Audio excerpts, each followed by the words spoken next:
Anyone can run a marathon, but it's a hell of a lot harder to run a marathon when you've just swallowed a sleeve of Oreos. Overfunding a company pre-product market fit is like the number one kiss of death. Historically, if you look at the greatest outcomes, they were not the most funded or hottest companies. There was something difficult or early on in the process that enabled it to then become great. If you're a serial founder, raise whatever you want, you know what you're doing. I think especially for first-time founders, constraint does actually build creativity. And I think it's really hard to give a group of young founders $20 million and they don't have product market fit and say go out there and do this. So let's say you had $10 million to go start an AI native business inside of supply chain. Yeah. Which one of these buckets would you pick Yeah. that is the most underserved and why? My hot take is that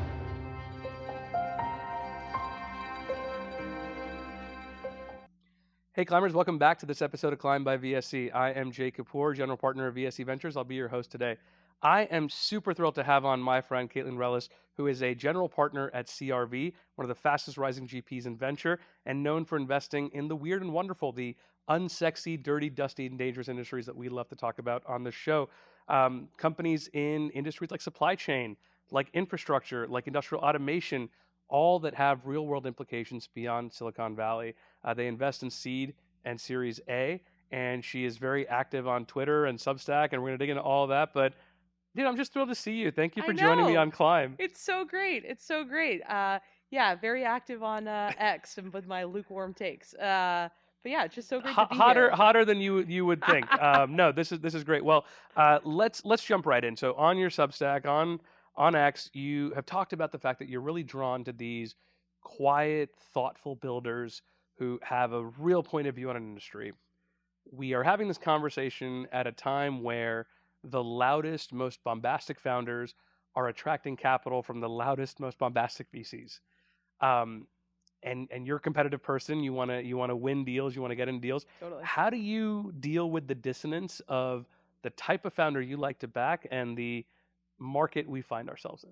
There's a bunch of different ways to evaluate founders, and I feel like as I'm gonna probably use this phrase holistically too much, but as Silicon Valley, which includes you, even though you live in New York, I think we've sort of over-rotated on this founder persona that we try to drive towards that we think generates certain outcomes. But it was funny, even one of my partners today was if you think about Mark Zuckerberg way back when, he wasn't sort of the Mark Zuckerberg of today.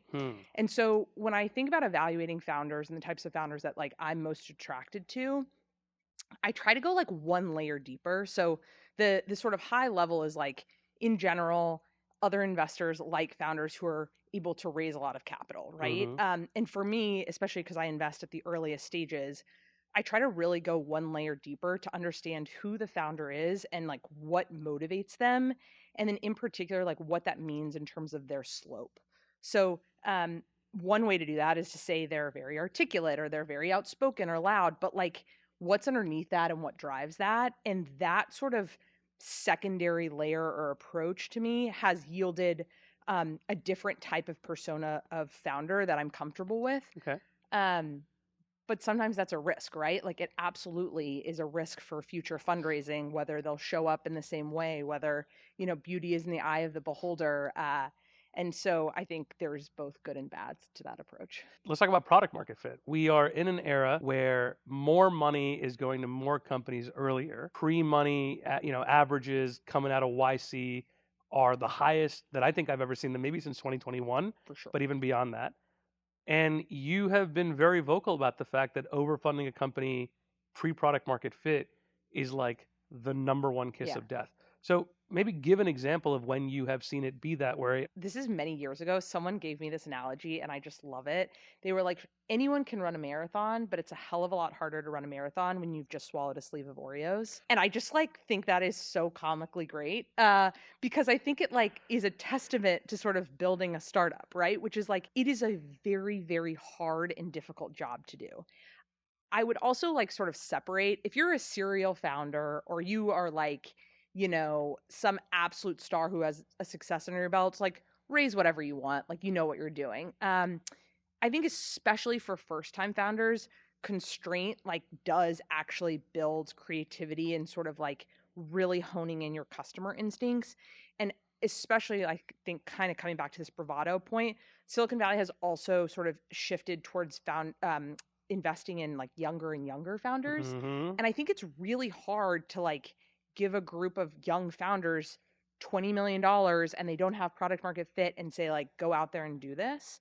I think we see examples of that all the time. I don't want to like call out specific ones, but even some of the like mega rounds that you think about historically, if you look at the greatest outcomes, they were not the most funded or hottest companies.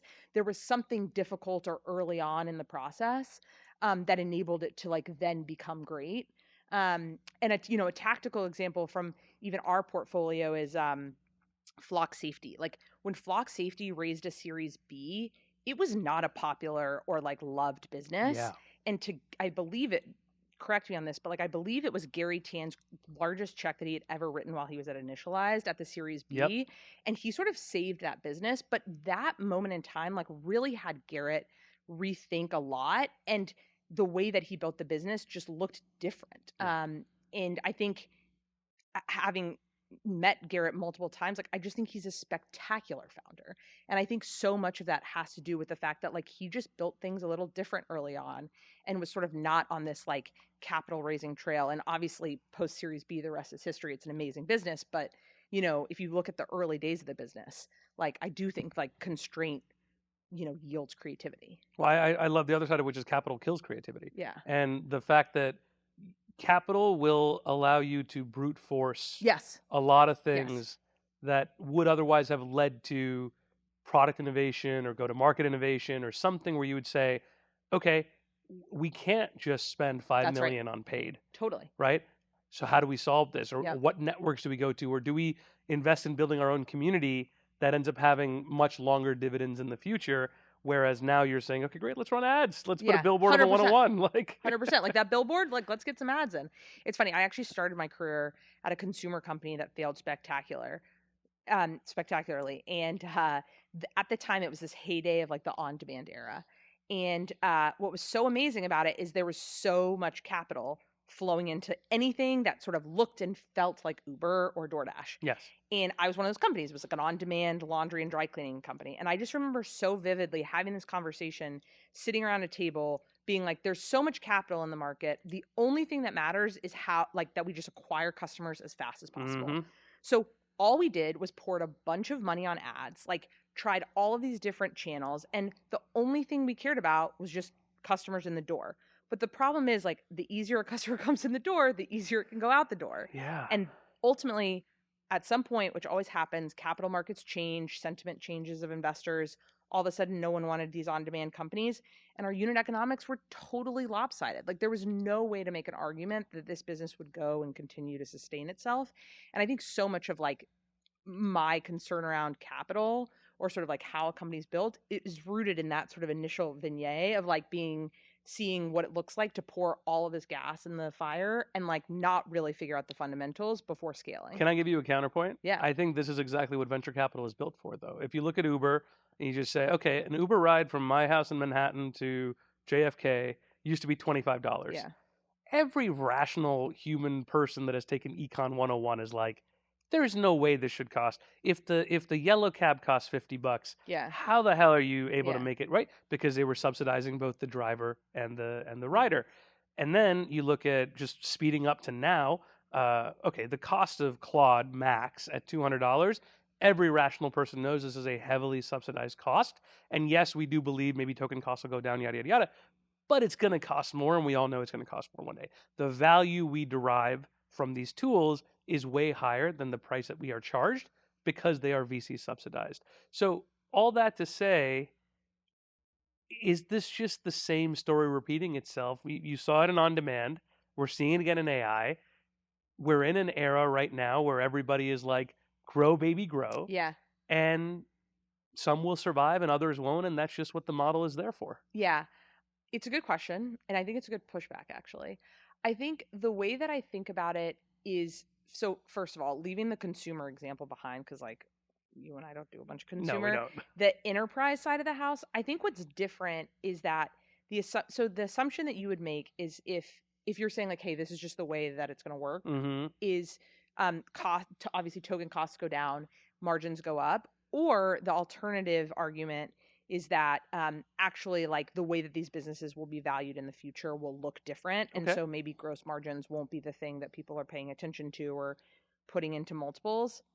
I just don't buy that. Like, that's the thing that I have trouble sort of mirroring or marrying. I have a way more, like, it's way easier for me to make the pitch that, like, hey, a lot of these industries that are like physical AI, which is a space that I spend a bunch of time Yep. in, that those actually, like, margins will go up over time and they will look more like venture businesses because of all of this adoption of technology versus a next gen sort of like AI in it's like SaaS 2.0 but Hmm. AIified. Mm-hmm. I have a really hard time understanding how those businesses end up being sort of orders of magnitude much larger. Yep. Um, and so I think maybe I'm a little bit of a naysayer there. Like, I believe AI will transform all these industries, but I'm not as convinced that the valuations relative will sort of match that. I think it's a very fair point, and especially with the industries that we talk about, right? The dirty, dusty, and dangerous, as you call them, the weird and wonderful. Yeah. You have to figure out a way to reach these consumers in unsexy markets. Yeah. And as somebody who's been investing in this world, I don't know if you're seeing it. The excitement from these folks to adopt new technology is the highest I think Yes. I've seen it. Yes. There's companies that I invested in at my last fund that did not go well, and I'm seeing flavors of them come Yeah. back around again. Totally. And you have to unlearn a little bit, and you go, no, no, the 100%. customer demand wasn't there before, and it is now. Yeah. Are you seeing examples of that in your portfolio? 100%. Yeah. I think that is one of the things that I got most wrong in Mm. this, like, adoption of AI. I was 100% convinced that, like, a lot of these legacy industries would not change. Wow. Okay. I was like, oh, okay, like, actually the timeline is much longer than I expected, that the hesitancy is much higher than I expected. And it turns out that, like, for a variety of reasons, including one, that a lot of the oldest people are retiring, Yes. that two, there's like increased demand for things that are, manufacturing, industrials, all these other things, just given what's going on in the world. Like, people are ready and able to adopt AI. So I very much agree that, like, the adoption appetite is higher than ever. But the second point, going sort of back to valuations and just sort of the wonkiness of the market, is that, you and I have always played in these spaces, but now all these other investors are Oh also yeah. playing in the spaces, right? And one of the beauty of these vertical, sort of weird and legacy markets is that in a lot of ways they're winner takes all markets. Hmm. And you could bet on one player, and there was probably not going to be 50 players in the same space fragmenting it. And if that one player could figure out some interesting go to market, well, you had a really interesting business on your hands. Now, with a lot of this king making and with a lot of interest in all of these verticals, the markets end up getting highly, highly fragmented. And it becomes very, very difficult to amass market share, which is like the whole fundamental thesis of investing in vertical software. And so that's another thing that, like, I just constantly struggle with. And I think, honestly, why in many ways I've started to even veer more into the weird and wonderful and, like, looking at more physical type stuff, Yeah. because I think those are harder to mimic and replicate and less likely to have, five competitors. Yeah. So let's talk about some of these, right? Supply chain is one of the categories that you spent Yeah. a ton of time in, and you broke it into 5 buckets. I want to get these right. So procurement, logistics, inventory, demand planning, manufacturing. Yeah.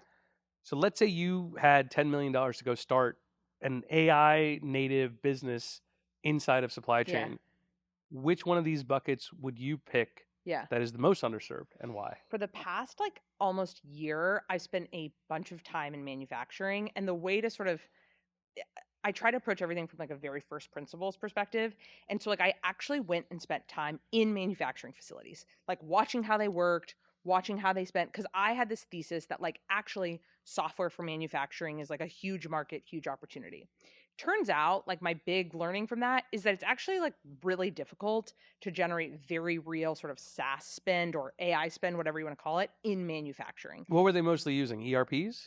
Mostly all legacy systems, but the Yeah. problem is, like, they are not built to have, like, huge technology budgets. Mm. And most of the outlays come in CapEx, Yep. they come in labor. Yep. And then the other thing is that unless you're like a medium to large shop, most of these manufacturing facilities or shops, I was mostly spending time on, like, the industrial manufacturing side, are mostly job shops. And so there's, Mm. like, a ton of variability of the way in which they receive and place orders.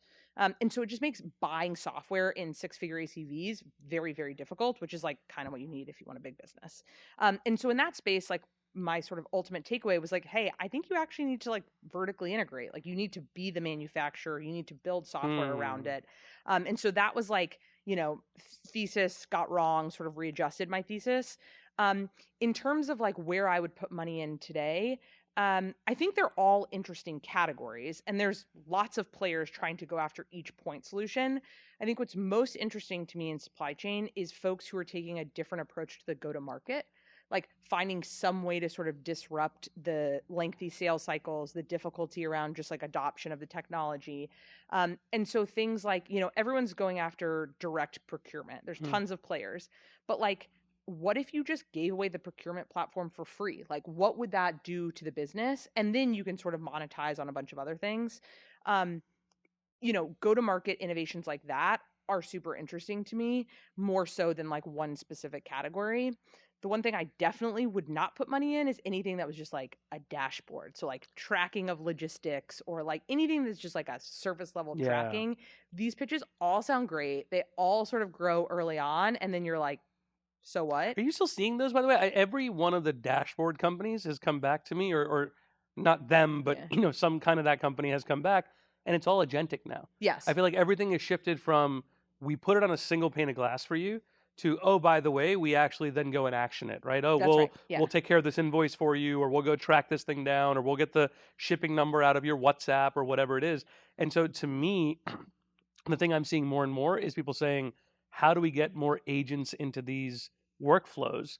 And the part of it that scares me is the change management of it. Yes. Because getting these folks on board with like an open claw running their Right. freight forwarding system is like Yes. kind of scary. Yeah. That's where like I think some of these newer models around like services based spend Yeah. or sort of like providing a service rather than a software spend, there's some interesting things there in terms of adoption. I agree. I think a lot of these solutions though start with like some dashboard, and then they're like, look, if you want to like improve this by 25%, like let us have this agent go do this thing for you. Mm. And that to me is like still not quite compelling enough. Like there needs to be some sort of burning hair on fire problem that you're like, I'm going to put this like super unique workflow in that will then enable me the right to get these other workflows Yeah. versus these sort of like incremental thought processes, which is why I think it comes back to this go to market question, which is like, what is an innovative go to market that like can get you into customers faster? A lot of folks historically have sold to the brokerage space. I actually think it's really interesting, like what are interesting solutions that are selling to carriers because they have higher ACVs, higher willingness to pay, but also really difficult to get into. So then Yeah. once again, like what's the interesting go to market wedge to get those? Yeah. Tell me about the consultants that Mm, crowd this space, mm, especially when you're talking about yes. manufacturing, supply chain, implementation, Yeah. in systems integrators. So many SIs. You have talked about this as being where the deals go to die. Yeah. Why should we not sell to consultants when they are the ones that truly understand the ins and outs of how to get stuff into these businesses? One, I think is, I mean, fun, like structurally, it is not in their best interest to sort of adopt software that could potentially replace them or even hardware that could potentially replace them. So they benefit from, being able to be the expert in the space. And so removing them is scary, and they obviously don't want that to happen. Um, the second thing, although I would say I see this less now in this like sort of agentic era, but in the early days of a lot of this vertical software that I used to look at, they'd always be like, we're partnering with Deloitte or we're partnering with Accenture who's gonna like help sell our thing. And I was like, Totally. good luck. Like you are absolutely delusional if you think they're going to help. And so I think it's more just about like, how do you control the buying process and sort of really get into the flow of things? And I think anytime you have an intermediary in that, it just becomes really hard to do product validation and to find what a customer really needs because Yeah. it's like telephone. Um, and so I think like this consultant era is honestly like probably a thing of the soon to be past. Mm. Because ultimately the other thing is that a lot of these manufacturing owners are getting smarter and they're watching what's happening around them and saying like, wait, why do I need to pay this guy like however much when I can buy this thing or implement this thing Yep. myself? And maybe they don't have the technical team to do that yet, but if you're the one who's selling those things to them, it becomes really interesting. Where do you feel like within these weird and wonderful, unsexy industries, are investors not spending enough time? I'm not trying to make the block hot. I don't want them to Mm-hmm. come and up the valuations, but where do you think it's just hard for investors to still get conviction? 2 years ago, I would have said public safety, Yeah. but now you have investments in it. I have investments in it. It's one of the hottest categories. What do you think in a couple of years from now is going to meet that? I think it is so hard because there's so much capital in the market that even areas where I would have said, 2 months ago were, strange and sort of not interesting, everyone is sort of digging in all of these Hmm. piles. And so I think it comes back to like this question of sort of like unfair insight or like what is the thing. So I tend to be very founder driven. I have theses on certain spaces, Sure. but I think when you find a founder that has a non-obvious thesis, Yeah. like that's the thing to go towards, or like a belief about the world that maybe like we don't share, but they have some sort of like some unfair reason why they think that. That to me is like where I spend a lot of time. And so What's I the best one you heard recently that made you go, I got to spend more time with this founder. That's interesting. I did an investment. It's unannounced, so Yeah. hot off the block here. But in a business that was doing essentially onshoring textile manufacturing, Hmm. and I just remember significantly like when I brought them into the partnership. I love my partners, but they were like, Caitlin, you're crazy. Like, this is like, what is this business? It's a manufacturing business. And I was like, yes, but. And that is an example of one of these like interesting, not obvious categories like clothing. People are like, oh, there's like no good outcomes in clothing. I would argue Quince is probably like the Sure. counterexample to Yeah. that. But in general, it's like fashion is a no go in investing. And I just really believed that there was a way through technology and automation to onshore and make it cost competitive to develop clothing and apparel in the US. And lo and behold, like since that investment, I don't know if you saw this whole Twitter thing that came out, but there was this whole big hubbub about a guy who released a sweater The that Ralph said, Lauren clone, right? yes, exactly. Allegedly. Yeah. And now there's a ton of discussion and debate around like, okay, like what is the role of textile manufacturing? Like, should it be onshore or offshore? Yes. And so those are sort of these categories that are sort of quote unquote weird and wonderful, but that founder in particular is like such a special guy and had such an unfair sort of belief on the world that I just like had to be in business with him. Yeah. Yeah. And in fact, I actually passed on the very first round he raised and had so much regret that I basically begged him for like multiple months, and then finally So that's he the said benefit yeah, of being at a large platform where you can see it a couple times. yeah. My FOMO and regret stays with me because if we You fall typically, asleep with it at night. well, if it's a seed round and I miss it, yeah, I'm not catching it Yeah, again. If it's a pre-seed, sometimes I get lucky and I just say, look, man, you were 6 months too early, but you were chasing me. Now I'm chasing you. Which is exactly how I met my wife, yeah, so it's all good. But to me, it's like, yeah, that's the benefit of being at a fund where you're like, let's stay in touch, yeah, and you're able to come back around a second time. totally. So But we that's only great. do seed and A That's true. That's for a good point. context. Okay, fair enough. But yes, I Yeah, agree. yeah. I agree. Let's talk a little bit about this idea of doing first party research, which I love that story of actually going and spending time and understanding how software is applied in these facilities. You rode Red Bull distributor trucks Yeah, earlier in your career. A lot of investors, maybe even some of the folks that you've worked with, do most of their diligence behind a computer screen or in yeah, the boardroom. You like to get out in the world and I do. like do the crazy thing. So, Yeah. what was the craziest diligence experience that you've had, whether or not it led to an ultimate deal? For a while, we spent a bunch of time we had this thesis, which is now very consensus around mining. And we were super interested in sort of critical minerals. And so myself and another colleague spent all of this time going to like mining conferences, trying to like go and visit mines, trying to do anything we could to get more into the weeds of it. And so unfortunately it did not lead to an investment, which a miss on my part. But that's just a small example. And then I think the second piece is really the manufacturing side. Yeah. So for like 2 months, I basically was like cold calling manufacturers to be like, can I help you with something in your business? Can I like help you with your books? Like, can I do all of this stuff? And it's actually been fun because now I have this like amazing network of machinists. If, any hardware company needs something machined, hit me up. I know a bunch of folks who are amazing, but it was, at the time I wasn't even sure if it was going to yield anything. And it ultimately just came from a place of like genuine curiosity. Mm-hmm.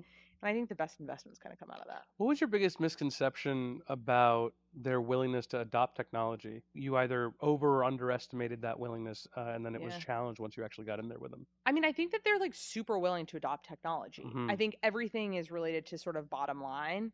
And so it's not that they don't want to adopt this technology, it's like all relative to sort of the other priorities of their business and the competing different things. And so you really realize like what value props like actually resonate with the owner versus like smart kid from insert elite institution here with this like theory around what this person wants. Um, and they're like, I think that there's this misconception that a lot of these folks are super unsophisticated. Mm-hmm. They're actually quite sophisticated about their businesses. Yeah. Like they really deeply understand it. And if you were to give them a blank check, they would know exactly where they would put it in their business. It's just that capital is a constraint for these in a much different way than it is for venture businesses. And so every decision is rooted in that. Yeah. The thing that I had a misconception about, I thought so much of this is done through trust-based networks, Mm-hmm. right? And that may have been actually true 5, 6, 7 years ago. And the biggest change that I have seen is that if your product delivers on its promise, you don't overhype it, right? Because that is, I think, a lot of products today are guilty of. But if it actually delivers on its promise, folks are willing to take a cold call. Yeah. They're willing to take a cold pitch. Yep. They are willing to find you on a newsletter or on a blog or on a Yeah. podcast and say, if that actually does what you say it does, I'll try it. demo it. Let's do Totally. it. Right. Totally. And that was a thing where it was like, okay, now you have to go find a founder who's really deeply plugged into this network. I don't know if that's necessarily true Yeah. anymore. I don't know if you've changed your mind on that. I used to think you need somebody who comes out of the industry because they know all of their first 50 Yeah. customers. And I'm not so sure that's true anymore. I very much agree with you there. Really? Yeah. Okay. I think it's more like the willingness to understand the space and to sort of like get your hands dirty in the space. That to me is the most important thing and like the insight you're going after versus like, do you have deep, deep expertise? Because sometimes a fresh set of eyes is like the best thing that you can do for a vertical. Um, the other thing that I think was surprising to me, and I think also very much is a dovetail to your point, is that a lot of these guys have been sort of oversold and underdelivered across a multitude of products. Like, I think the logistics space is like probably the most obvious example of that. Like, brokerages have been sold slop for so long. And like they're frustrated and they actually want a solution for some of these things. And so they're willing to try a lot of things despite being burnt multiple times before, but they just want something that works. And if you're able to like provide something that works in a low ego way, in a way that they think is like fair, they're pretty open to adopting it. And so I agree. I think it's like how you go about building the business and sort of the insight, and then also like being able to really build great technology. I think that's good enough. I think it's a valuable insight because it changes the archetype of a founder. Yeah. And I think as we are in a time period where young AI native founders are getting funded faster than I've ever seen it before, the thing to test is not, hey, did you come from a manufacturing family? Are you a third generation electrician? And it's more like, how deeply can you connect with Yes. the problem 100%. and the user and like apply all of this energy you have for building product to actually solving problems and not just be like, let's integrate all this cool shit because Claude can build it in a 100%. weekend. Yeah. And you end up seeing all of these like multi-feature products that don't actually have any Yes. Real interest. functionality. Yeah, totally. The other thing is that because there's more examples of successful, vertical insert, whatever vertical you're looking at companies, there are playbooks to help folks who don't have a big network, hack the system a little Ooh, bit. okay. And so a great example of that for, you've mentioned law enforcement, is like hiring a retired police force, Yeah. person to help you get into these markets. Like that is a well-known trodden path. And now if you're like building in law enforcement and you're not considering that, I'm like, what are you doing? Like you should have some help from the inside. Yeah. So tons of examples like that. We've seen it in our portfolio with a company, Preso, that's selling 5-minute dry cleaning robots to laundromats. Yeah. Neither founder comes from the laundry industry, but they spent enough time with the customers, meeting them where they were at, going to laundry. You mentioned laundry, so Yeah. this world, like all of these Wash Yeah. Expo and whatever, and just being with the customers Totally. and understanding and seeing that they had bought $10,000 machines that had overpromised and said, we're never going to do that. And now suddenly, when they actually have a product that's launched and they're, multi-hundred units rolling out the factory floor this year, they've built that trust. Yeah. Despite, they're both like 29 Yeah. and 30, I think. Never worked in a laundromat in their life. Totally. But they've built enough trust with the customer Yeah. that they're willing to, put a deposit down for a robot. That's amazing. Cool. I mean, and I think it comes back to like authenticity, right? Like they understand the problem. They've clearly spent time in it. Like that's amazing. Like what else do you want out of a founding team? Yeah, totally. We were talking earlier about some of the more macro challenges to the spaces we invest in. You touched on the processing trade a little bit, which is the idea of like a part will go in and out of the U.S. border 3 times, getting its passport stamped before it's actually utilized somewhere. Yes. And there's a lot of folks, not just investors, but founders as well, talking about reindustrialization. A lot of talking. Yes. Some doing. Yes. Where do you feel like we are headed in terms of reshoring, reindustrialization? What does that mean for the companies that you're investing in? This is something that I feel super passionately about. I think largely you have a kid, I have a kid. I just think it's so important to sort of, I think US is one of the most amazing countries in the world. And I think the more that we can sort of shore up our supply chain, the better off we are long term, short term and long term. And as I think about reindustrialization, obviously that's like a huge term. There's a ton of different subcomponents of it, whether you're building in energy or manufacturing or raw goods or critical minerals. There's so many different things. But I think ultimately, like what it has to come down to is like one, at its basic level, we just need like the smartest people working on it. And for many years, that was not the case. And I think what's so cool about the reindustrialization movement today is that some of our brightest minds are looking at, no shade on this, but like software for, I don't know, insert software for legal, or saying, hey, I can work on nuclear reactors, or hey, I can work on this like huge manufacturing problem. And they're like, for the first time, some of the smartest minds are choosing to go into these physical world assets. And that's choose amazing. Good quests, yes, as exactly. They say. Yeah. Choose good quests. So that to me is like such an exciting and promising feature. And I think the second piece is that a lot of capital has followed suit, right? It used to be that if you were in a deep tech sort of space, it was called deep tech, right? Like you were inherently sort of isolated in this like other world. And the way in which you got capital was less clear. And I think, if you look across the board, a ton more capital has gone into, I love that it's now called physical AI, but we're working on some branding. Here we go. But a ton of capital has gone into physical AI. And so you can build businesses and big venture businesses in a way that I think in previous many generations it was difficult to do. And then the last piece is I think with the role of AI and with the role of sort of automation, a lot of the things ultimately people will not reindustrialize because it's good for their heart as much as I want them to. It comes down to like dollars and cents. And so we have to be able to create economically viable alternatives that make people want to choose American made products, that make people want to choose to work with American vendors. And so much of that can come from automation and sort of software and technology that in previous years we just didn't even have access to. I think the incentive structures need to change. And this is the thing that, like, I don't know if you read Dan Wang's book Breakneck. About China. So fascinating book to pick up. I think the audiobook is out as well. And basically what it talked about, quick summary, was in China, if you just compare manufacturing in America, manufacturing in China, the provincial leadership has a really high stakes in the success of the industry of their province. So what you end up having in China is not everybody makes guitars. It's this one province has decided that they are going to be the best at making guitars, and then they just own guitar manufacturing. And this other province, they make actuators for robot arms. This other province, they make, jute bags to put wheat barley in, right? Whatever.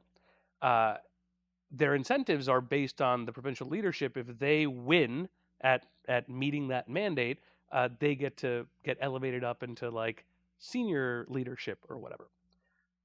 We don't have a structure like that. Our incentives, because we are a democratic country and we love being a democratic country, is about who wins elections. Yeah. And those elections are tied typically to job security.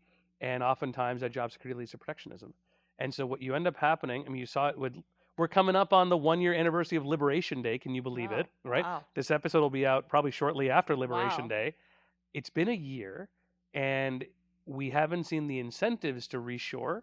All we have seen is the tariffs Yep. that have made it harder Yeah. for a lot of these manufacturers to actually build and sell. Because it's not just like, oh, your parts are more expensive. It's that the accessibility of it has gotten harder. Yeah. And at the same time, you're saying, I have more demand than I can service today. So Yep. that long rant for me to basically say, like, the incentive structure has to change Yeah. if we're going to actually build at that scale. I do agree with that. I think there has been like some steps forward there. So like I don't know if you saw the change in the SBA loans. Mm-hmm. So now you can get a higher percentage of the SBA loan up front.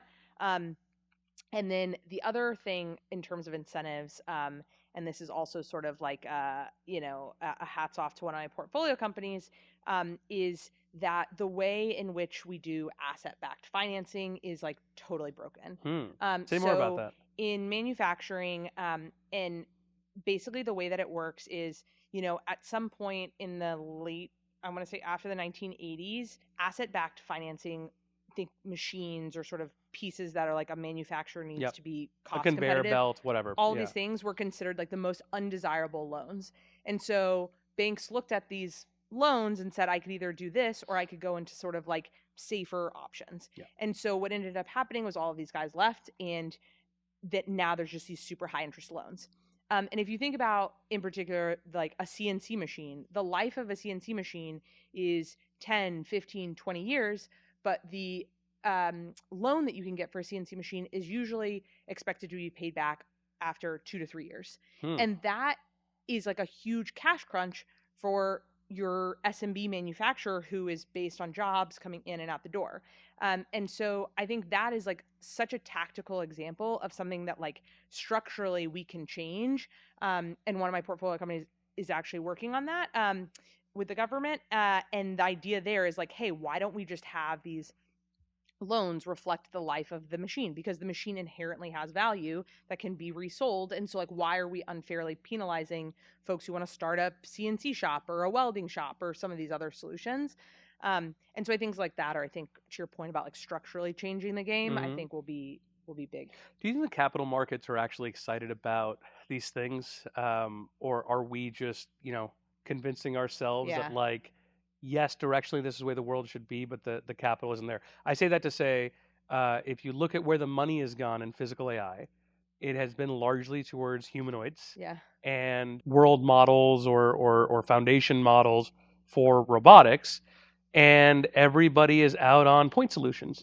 But what we do know is point solutions get deployed faster, get utilized faster. The customers who you sat shoulder to shoulder with in manufacturing are like, please just get me something that's going to pick and pack today.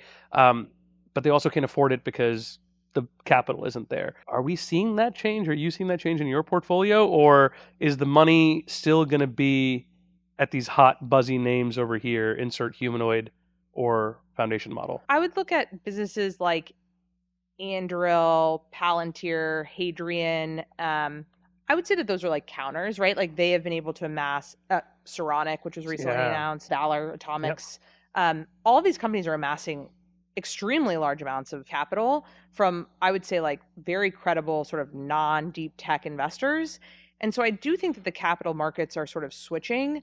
But as we both know, we've been in this business long enough, like capital markets are very, very fickle. And so ultimately, as an entrepreneur or a founder, you just kind of have to build the best business that you're going to build and hope that the capital markets are on your side at that point. Today, I feel like the capital markets are there. If you think about, some of the recent announcements around Travis Kalanick going into the space, Jeff Bezos doing a bunch in the space, like the sort of zeitgeist is there, and I love it. But will that persist? Like, who knows? Like with a change of a of a president, like it could all go some other direction, right? Yeah. So I think you just have to build the best possible business you can build and like hope that the capital markets follow suit. The tailwind that I bet on is the labor. Yeah. You know, these are generational issues, not presidential cycles or technology cycles. You know, just to give an example of like industrial painting, because you did hardware. We're 125,000 industrial painters short in this country, right? We are 1.3 million manufacturing jobs short, 175,000 electrical contractor jobs short. You're not fixing that overnight. It's just not going to happen. And so to me, it's like, you know, maybe the capital markets are catching up. And by the way, those counters you mentioned, absolutely agree with you. Those are rare founders that amass capital and come from a network that amasses that capital and it kind of feeds itself. And, you know, we're lucky to co-invest with some of those investors. They are backing a certain profile and kind of founder. And by the way, a lot of them are also focused on defense contracts, which is one subset of the larger industrialization. The thing that I grapple with, and I'd love your thoughts, maybe to close, I'd love your thoughts on this. You know, there's kind of two types of investments. There is the hot, buzzy round that gets marked up 3 times in 18 months. And there is the slow burn where you own a lot more of it, but you also have to take it on the chin a little while until the company actually looks like it's supposed to. Which one is more fulfilling to you? Which one do your LPs want? Which one's harder to get through committee? How do you think about the game you want to play and the business you want to build? I have always loved, and it starts with like sort of where I was raised. I was raised in the middle of nowhere, Texas. The two biggest employers were a chemicals company and a steel company. And I have always loved this sort of like unsung hero of America. Like I just think there's something maybe for me, like something a little just like heroic about it. Maybe I'm delusionally so. And so that is the profile of sort of company and founder that I want to back. And so it might not mean the fastest markup. It might not mean the quickest IRR, but ultimately at the end of the day, we are judged as investors on the multiple and sort of how much money we return. And I think if you invest in these sort of non-obvious markets, but are very, very large, those are the ones where you can still create very large outcomes. And so those are the ones that I'm excited to back. Oftentimes, I think my partners look at me like I'm crazy, but fortunately, I have a supportive partnership, and so they let me do some of those crazy bets. Yeah. I simplify it for myself, and I say, I want to back founders that want to be champions for an industry. Like, they want to be the face and voice of an industry as an extension to service their customer better. I give this example on the podcast before, but if folks haven't heard it, you know who Ryan Peterson is. Yeah. Ryan, being a Twitter guy, right? A ship gets stuck somewhere on this beautiful blue marble, and Ryan's talking about it. Yeah. Not somebody from MSC, not Maersk, not some incumbent from the shipping industry. You know, little old Flexport. Not so little anymore, but he was doing it for a long time when he was still a small freight forwarding business. In my portfolio, we probably have 7 to 8 examples of that. Laundry, electrical contracting, cleaning robots, law enforcement. When I meet a founder, you know, what I'm looking for in that slope is, can you be that person? Because what I know to be true is, even if it's a slow burn, if you are the most trusted voice to that customer, some fresh-faced Stanford, Harvard, you know, Carnegie Mellon, whatever person's going to come in with $50 million, and they're not going to be able to win the trust of the customer the way you have. And that stuff takes time. It is a slow burn. It's a slow burn to build media. It's a slow burn to build community.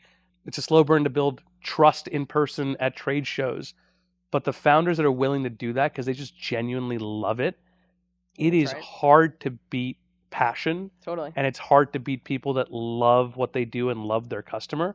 And you can suss that out pretty quickly. I feel like I don't have a good bullshit meter for a lot of things, but I do have a good bullshit meter for that. Yeah. If somebody's like faking a love of this customer because it's the hot thing to do, that I can sniff out pretty quickly. And so, you know, then it just comes to like, how long are you willing to have those LP conversations where they go, hey, I'm in another fund and they're in like XYZ sexy deal. And they got a small check into it, but they got the logo. It's a small fund, $20 million fund one. Sure, we can go logo hunting too, but it's not as fulfilling to me personally. As you look out over the next 5 years within these weird and wonderful categories, what are you most excited about? I'm very, very founder driven. Yeah. And so what I expect is that we will continue to find amazing off the beat founders who have a view of the world that is non-consensus or that is non-obvious that I will hopefully back, and they will continuously like disprove sort of whatever conventional narrative is in that particular space. That is probably the thing that I like expect and hope to happen in the next couple of years. And then my hot take is that in the foreseeable future, driving a car will be like a stick shift, which means that it will only be like a luxury thing that you do occasionally.